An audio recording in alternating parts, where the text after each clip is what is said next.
So we're gonna talk real quick about graphing sinusoidal functions. um, what I always try to do here is create a rectangle that one period will fit into. So I use the basic information, we break it down into the A, B, C, and D, and then try to create this rectangle, and then we're gonna put one sine curve inside of it. So this is a nice easy one where we should be able to see that the amplitude is 3. Amplitude is 3. The average value is D, so the average is plus 1. That the phase shift is pi over 4, and that is to the right. I like to put a little arrow there. I mean, technically I don't need one because I'm good with the signs, but it's good to know that's shifted to the right. And then the last thing that I always do is the period. And the reason why I do that last is because I know that the period equals 2 pi divided by b. So that's 2 pi divided by 2, so the period is pi. Okay, so now I'm going to create the rectangle. I start by sketching my graph.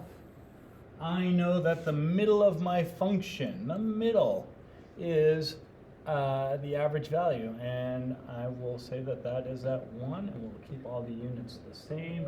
So I know that that's the middle of my graph. Then I know I can go above and below that by the amplitude. So the top of my graph is going to be my average plus 3, which brings me up to 4. 2, 3, 4, so that's 4, right? And this is my top of my graph.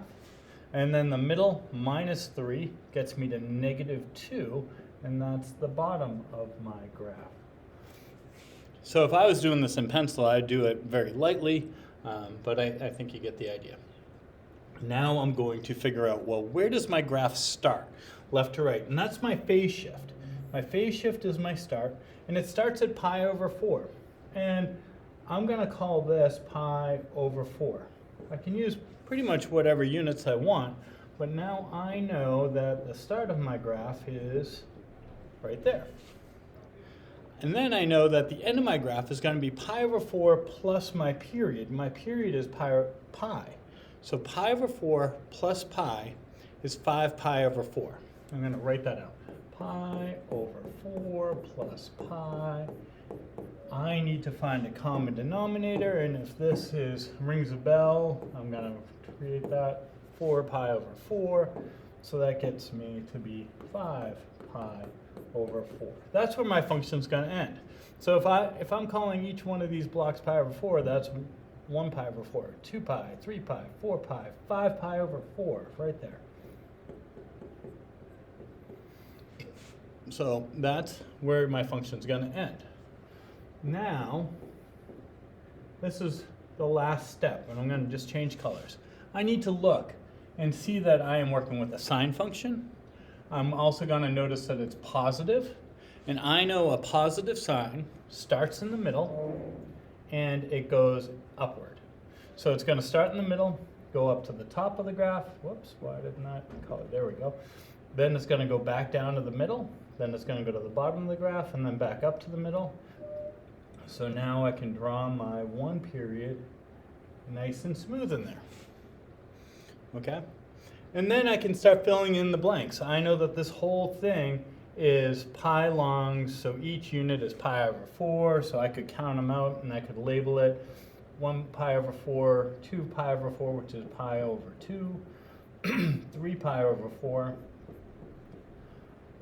and then 4 pi over 4, which is just pi, and those would be my mins, maxes, and middles.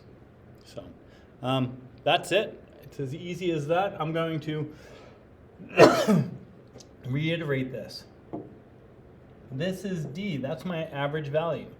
This distance here is the amplitude. This is the phase shift.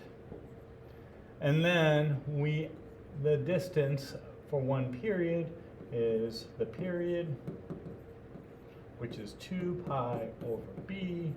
When I say this is the phase shift, I should have said that this is C. But then there you have it. Okay.